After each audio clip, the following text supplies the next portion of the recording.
បងប្អូនឥឡូវខ្ញុំមកប្រាប់ពីវិធីមួយអ្នកនរគ្នាអត់ចង់ឲ្យគេថេកព័ត៌មានអីដែលតាក់ទងស្អីក៏ដោយតែយើងអត់ចង់ឲ្យគេថេកចូលក្នុង profile យើងអាចបិទបានយើងអាច review ឲ្យយើង alert មកយើងសិនដើម្បីយើងអាចសឹបអត់យើងអាចសឹបថាឲ្យវាចូលក្នុង profile យើងអត់ចឹងណាបងប្អូនអញ្ចឹងវិធីងាយៗមែនតើអ្នកនរគ្នាចូលនៅក្នុង profile Facebook យើងមកយើងចុច setting ហើយយើងអូសទៅអាកន្លែង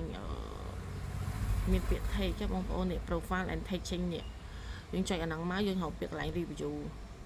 យើងរកពាក្យកន្លែង review មកយើងបើកវាណាយើងបើកនេះ review tag people at your post before tag appear on your Facebook មានន័យថា review tag ម្នាក់ដែលគាត់ចង់ tag មកឲ្យយើងហ្នឹងថាយើងឲ្យចូលនៅក្នុង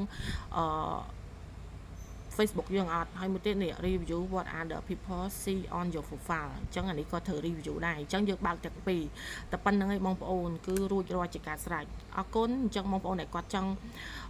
នេះអីជួបគ្នានៅវីដេអូក្រោយណា